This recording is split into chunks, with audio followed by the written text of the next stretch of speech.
कार्रवाई 2 बजे तक स्थगित की जाती है। समय दोपहर करीब 12:30। संसद में लोकसभा राज्यसभा की कार्रवाई चल रही थी। तभी संसद के बाहर अचानक रंगीन धुआं उठने लगा। कोई कुछ समझ पाता उससे पहले एक युवक और युवती ने नारेबाजी शुरू कर दी। बाहर का हंगामा शांति हुआ था कि कुछ देर बाद लोकसभा में 2 युवक विजिटर गैलरी से ठीक उस जगह पर कूद गए जहां सारे सांसद बैठे थे। शुरुआती दौर में लगा कि कोई गैलरी से नीचे गिर गया, लेकिन संसद के बाहर की तरह लोकसभा के अंदर भी रंगीन धुआं उड़ने लगा। नारेबाजी शुरू हो गई। एक युवक टेबल कुर्सी फांदते हुए स्पीकर के आसन की ओर बढ़ने लगा। सांसदों और सुरक्षा कर्मियों में हड़कंप मच गया। जैसे तैसे दोनों युवकों को पकड़ा गया और सांसदों ने इनकी पिटाई कर दी। ये ठीक उस वक्त हुआ जब आसन पर राजेंद्र अग्रवाल बैठे थे और बीजेपी सांसद अपनी बात रख रहे थे, लेकिन घटना की वजह से कार्रवाई तुरंत रोकनी पड़ी और सांसद सुरक्षा पर सवाल खड़े करने लगे।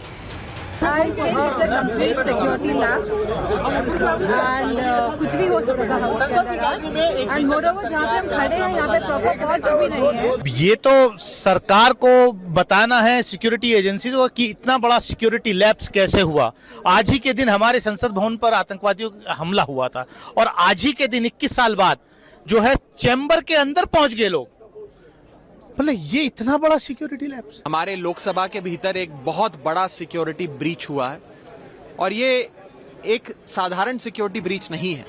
ये हमारे देश के लोकतंत्र के मंदिर, जिसे हम टेंपल ऑफ डेमोक्रेसी कहते हैं, उस पर हमला है, उस पे एक प्रकार का प्रहार है। प्रत्यक्षदर्शियों का कहना है कि 2 लोग सदन में अंदर कूदे, जबकि उनके साथी विजिटर गैलरी में नारे लगाते रहे। यानी संसद के अंदर ही कई दूसरे साथी भी मौजूद थे। हम सेशन देख रहे थे, सब हमारी फैमिली थे, हम सब 18 लोग थे, सब लेडीज, छोटे बच्चे, हम सब फैमिली से। धैर्यशील दादा ने हमको बुलाया था संसद देखने के लिए। नया संसद हुआ है, वो भी हमारे साथ गैलरी में बैठे थे। अचानक सब सेशन चालू था, उन्होंने एक लड़के ने लेफ्ट साइड से जंप मारा नीचे और वो स्पीकर की तरफ भागने लगा। भागते भागते दूसरे बंदे ने भी पोल को पकड़ के नीचे कूदी मारी और येलो कलर का धुआं छोड़ा अंदर। संसद की सुरक्षा में सेंधमारी के बाद हड़कंप मच गया। Police, IB, anti terror squad की टीम एक्टिव हो गई। संसद वाले इलाके में धारा 144 लागू कर दी गई। पुलिस के बड़े बड़े अधिकारी संसद मार्ग थाने पहुंच गए। लोकसभा स्पीकर ने पुलिस कमिश्नर को तलब किया। ऑल पार्टी मीटिंग बुलाई गई। जो घटना शून्यकाल के समय घटित हुई थी, लोकसभा अपने स्तर पर संपूर्ण जांच कर रही है और इस संबंध में दिल्ली पुलिस को भी आवश्यक निर्देश दे दिए गए हैं। एक और एजेंसियां आरोपियों से पूछताछ में जुट गईं, तो दूसरी ओर मौके से सबूत जुटाने का काम शुरू हो गया।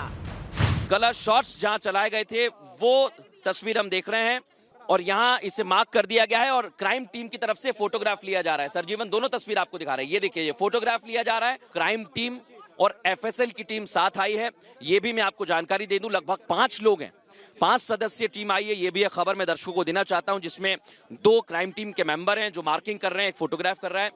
आरोपियों की पहचान के आधार पर कई राज्यों की पुलिस को अलर्ट किया गया। इनकी कनेक्शन की पड़ताल शुरू कर दी गई। घर वालों और गांव के लोगों से पूछताछ की गई। टेलीविजन में। अच्छा, और कुछ नहीं बताया? तो नीलम में वहाँ हिसार में क्या करती है? कितने समय से? दिखने को तो ऐसा अच्छा दिखता था हमारे को। उसके अपेक्षा तो थी कोई तो भी नौकरी लगना सरकारी, उसके तलाश में था वो। कर्नाटक, हरियाणा और महाराष्ट्र की पुलिस ने इनके ठिकानों पर जाकर दस्तावेज खंगाले। इनके बैकग्राउंड को लेकर इनपुट जुटाना शुरू किया गया। आज से ठीक 22 साल पहले 13 दिसंबर को ही संसद पर आतंकी हमला हुआ था और उसकी बरसी के दिन संसद में इस बवाल ने कई सवाल खड़े कर दिए। सवाल सांसदों की सुरक्षा के साथ इन लोगों के मकसद को लेकर भी है। सवाल ये, संसद की सुरक्षा में इतनी बड़ी चूक कैसे हुई? क्या संसद की सुरक्षा में कोई बड़ी कमी है? सवाल ये भी है कि इस तरह की घटना के पीछे मकसद क्या है? इन चारों का किससे कनेक्शन है? फिलहाल जांच एजेंसियां इस केस की पड़ताल कर रही हैं। हर सवाल का जवाब तलाशा जा रहा है। Bureau report, Republic Bharat.